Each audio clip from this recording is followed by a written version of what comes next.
जैसे कि हमने लास्ट जो वीडियो थी उसमें हमने लिक्विडिटी रेशियो किया था, अब नेक्स्ट वीडियो में हम सॉल्वेंसी रेशियोज करेंगे।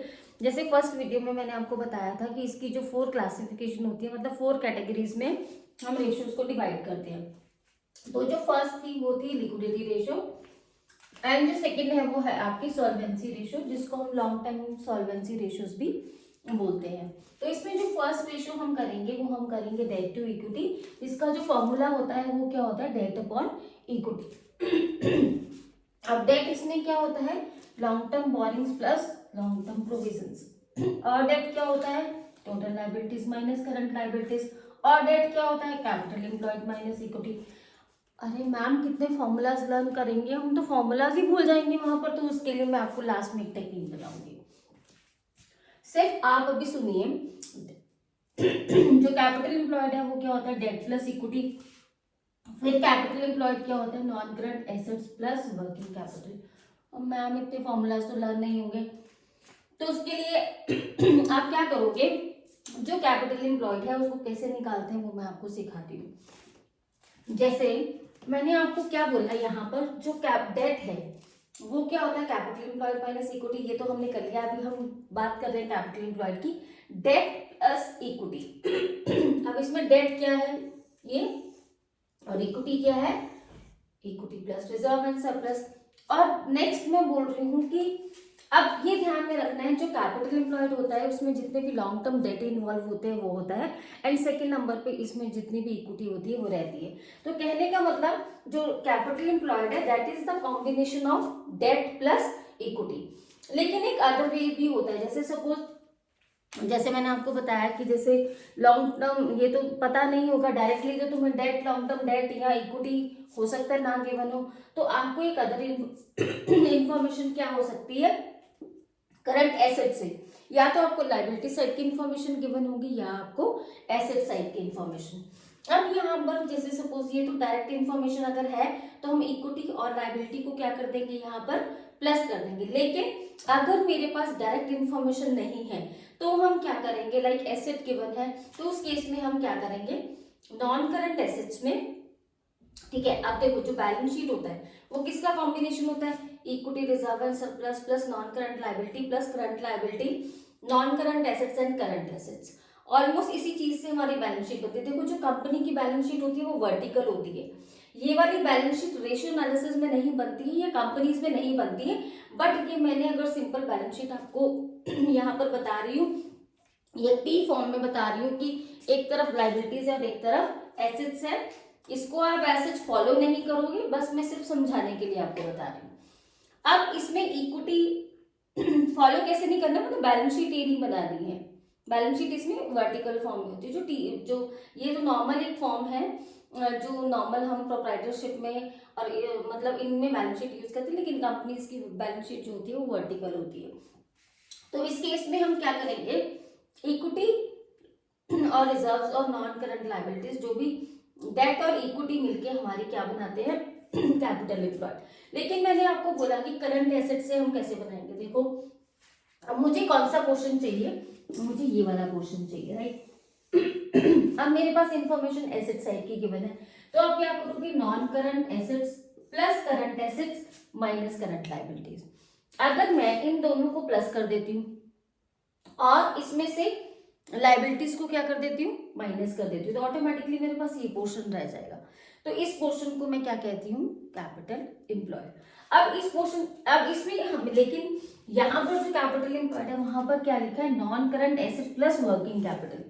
अब ये वर्किंग कैपिटल कैसे हुआ, मैंने क्या बोला, नॉन करंट एसेट्स में करंट एसेट्स को प्लस करके करंट लायबिलिटीज को माइनस करेंगे।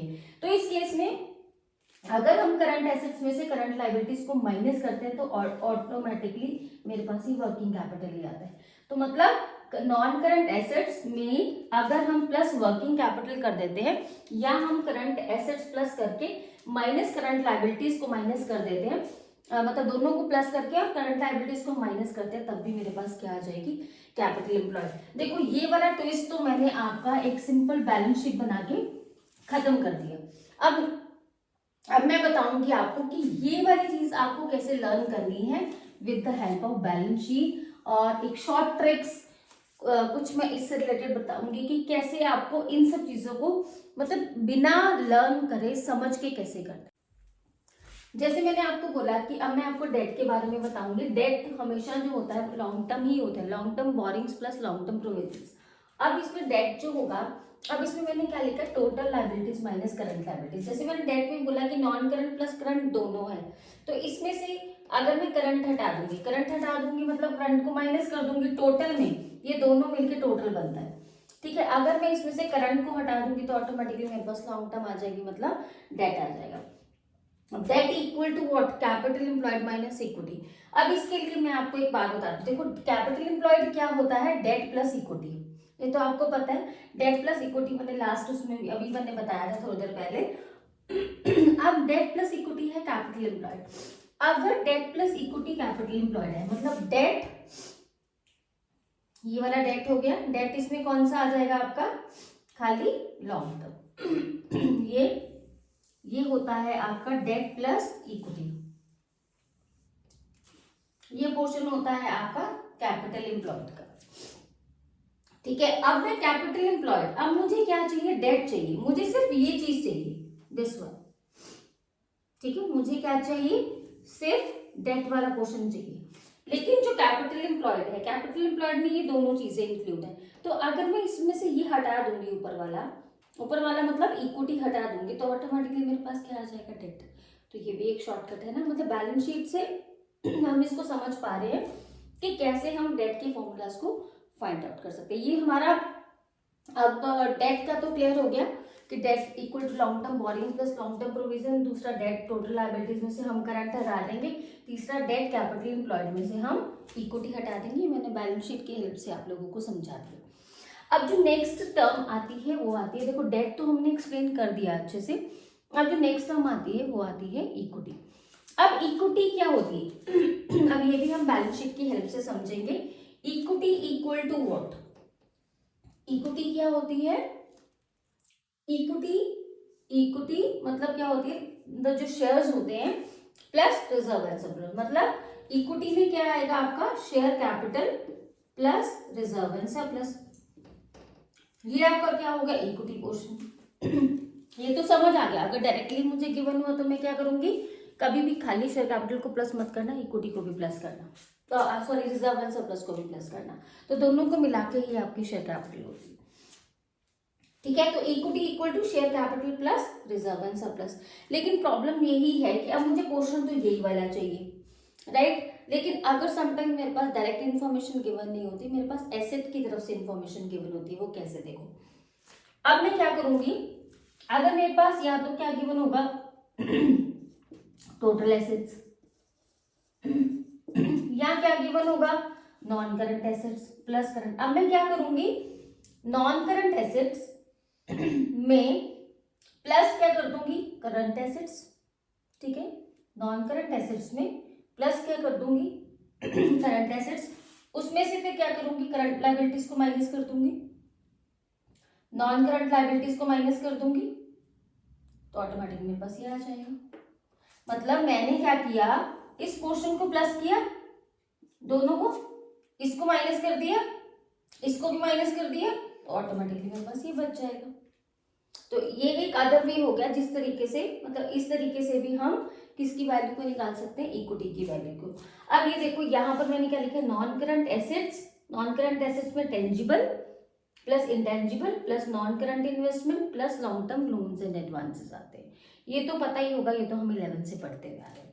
Plus working capital is current assets minus current liabilities. अभी देखो यहाँ पर हम वर्किंग कैपिटल को भी प्लस, अब मैंने आपको समझा, देखो इसमें हमने इसको प्लस किया, इसको प्लस करने के बाद करंट लायबिलिटीज को माइनस किया, तो ऑटोमेटिकली हम इन दोनों चीजों का क्या लिख सकते हैं, प्लस वर्किंग कैपिटल। तो non current assets plus working capital, working capital मतलब current assets minus current liabilities minus non current liability, तो ऑटोमेटिकली मेरे पास क्या आ जाएगा, इक्विटी। यहाँ तक आपको समझ आया, सिंपल। इसमें यही होगा कि बच्चों को गलती कहाँ करेंगे, डेट निकालते हुए गलती करेंगे, इक्विटी निकालते हुए गलती करेंगे। लेकिन मैंने आपको इतना इजी वे बता दिया कि आपको डेट और इक्विटी निकालने में कोई भी प्रॉब्लम नहीं होगी। इसका भी प्योर रेशियो और आइडियल रेशियो क्या होता है, 2:1।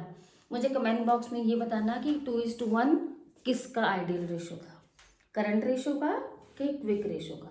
तो ये आप मुझे कमेंट बॉक्स में जरूर बताना। हम एग्जाम्पल से समझते हैं डेट टू इक्विटी रेशो।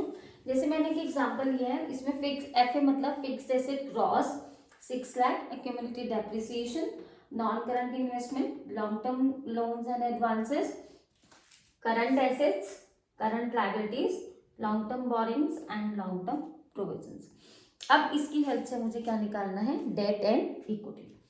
अब डेट पहले तो हम क्या करेंगे, जैसे मैंने आपको सिखाया कि डेट टू इक्विटी का फॉर्मूला लिखेंगे, डेट अपॉन इक्विटी। उसके बाद हम लोग डेट निकालेंगे। देखो डेट निकालने के भी मैंने डिफरेंट 3 तरीके के आपको फॉर्मूलाज लिखवाए थे, लेकिन जो डेट है यहाँ पर हम पहले सबसे पहले ये देखेंगे कि क्या हमें डायरेक्ट इन्फॉर्मेशन गिवन है। यस, यहाँ पर मुझे long term borrowings and long term provisions direct given है, तो मुझे सेकंड मेथड लगाने की जरूरत नहीं है। तो यहाँ पर मैं इन दोनों को प्लस कर दूंगी तो मेरे पास डेट तो डायरेक्टली आ जाएगा।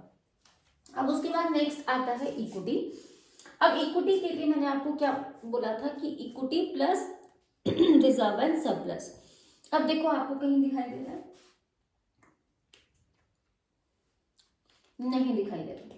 तो हम क्या करेंगे, हमें एसेट्स गिवन है, तो मैंने एक एसेट्स वाला फॉर्मूला भी बताया था कि किस तरीके से हम करते हैं। उसमें बैलेंस शीट की फॉर्म में मैंने आपको बताया था, वो दोबारा ना बता के मैंने जो बैलेंस शीट का भी आपको बताया, बस उसको आप एक बार देख लेना। इसमें वो बैलेंस शीट वाला जो एसेट वाला फॉर्मूला है वो यूज होगा।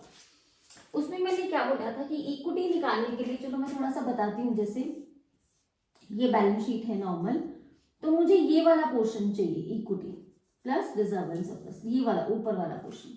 तो मुझे क्या करना है, जो नॉन करंट एसेट्स इधर होती हैं और जो करंट एसेट्स होती हैं उनको प्लस करके यहाँ करंट लायबिलिटीज को भी माइनस करना है और नॉन करंट लायबिलिटीज को भी यहाँ पर माइनस करना है। तब मेरे पास जब मैं इनको प्लस करूंगी और प्लस करने के बाद इन सब चीजों को माइनस कर दूंगी तो ऑटोमेटिकली मेरे पास इक्विटी आ जाएगा। ये लास्ट अभी मैंने थोड़ी देर पहले आपको बताया। ठीक है, अब इक्विटी कैसे करने के लिए, अब मैंने नॉन करंट एसेट्स को प्लस किया, इसमें करंट एसेट्स को प्लस किया, करंट लायबिलिटीज को माइनस किया, नॉन करंट लायबिलिटीज को माइनस किया। मतलब बैलेंस शीट की जो राइट साइड है उसको मैंने प्लस किया और जो लेफ्ट साइड की नॉन करंट और करंट लायबिलिटीज है उसको मैंने माइनस किया। अब यहाँ पर जो थोड़ी डिटेल है नॉन करंट एसेट्स की है, जैसे फिक्स एसेट, देखो यहाँ पर फिक्स एसेट लिखा है ग्रॉस, तो कहने का उसमें जो डेप्रिसिएशन है वो माइनस नहीं है। लेकिन यहाँ पर अगर नेट लिखा होता, ऐसा भी क्वेश्चन हो सकता है जिसमें यहाँ नेट लिखा होगा और यहाँ पर एक्यूमुलेटेड डेप्रिसिएशन भी गिवन होगा, बच्चे क्या करेंगे, फिक्स एसेट नेट है उसमें से भी एक्यूमुलेटेड डेप्रिसिएशन को माइनस कर देंगे। नहीं, जब यहाँ पर ग्रॉस गिवन है तभी आपने डेप्रिसिएशन को माइनस करना है, तभी आपके पास नेट वैल्यू आती है। तो 6 लाख माइनस 1 लाख करना है तो हमारे पास फिक्स एसेट नेट आ जाएंगे, दैट इज 5 लाख। उसके बाद हमने नॉन करंट एसेट्स में मैंने आपको डिटेल लिखवाई थी अभी, उसमें नॉन करंट इन्वेस्टमेंट भी आता है, long term loans and advances भी आता है, किसमें, नॉन करंट एसेट्स में। अब मैंने ये किया, देखो फिक्स एसेट में से डेप्रिसिएशन को माइनस किया, प्लस इसमें non current investment plus long term loans and advances को प्लस किया, तो मेरे पास क्या आ जाएगा, नॉन करंट एसेट्स। अब देखो जैसे 6 lakh minus 1 lakh plus 30,000 plus 20,000, तो ये मेरे पास नॉन करंट एसेट आ गया। तो नॉन करंट एसेट कितना आ गया, ये 5,50,000। यहां तक समझ आ गया आपको।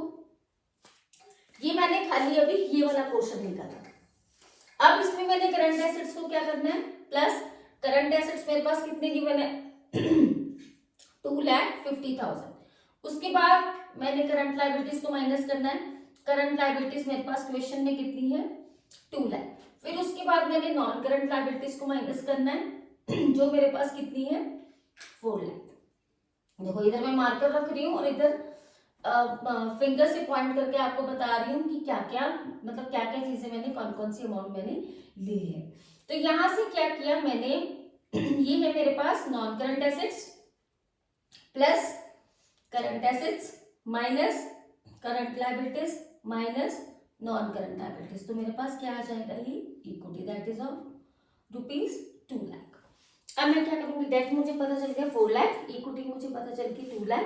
अब मैं क्या करूंगी, इसको जब डिवाइड कर दूंगी तो मेरे पास रेशियो डेट टू इक्विटी आ जाएगा 2:1। अब इस एग्जाम्पल से आपको समझ में आ गया होगा कि हम डेट टू इक्विटी रेशियो कैसे निकालते हैं।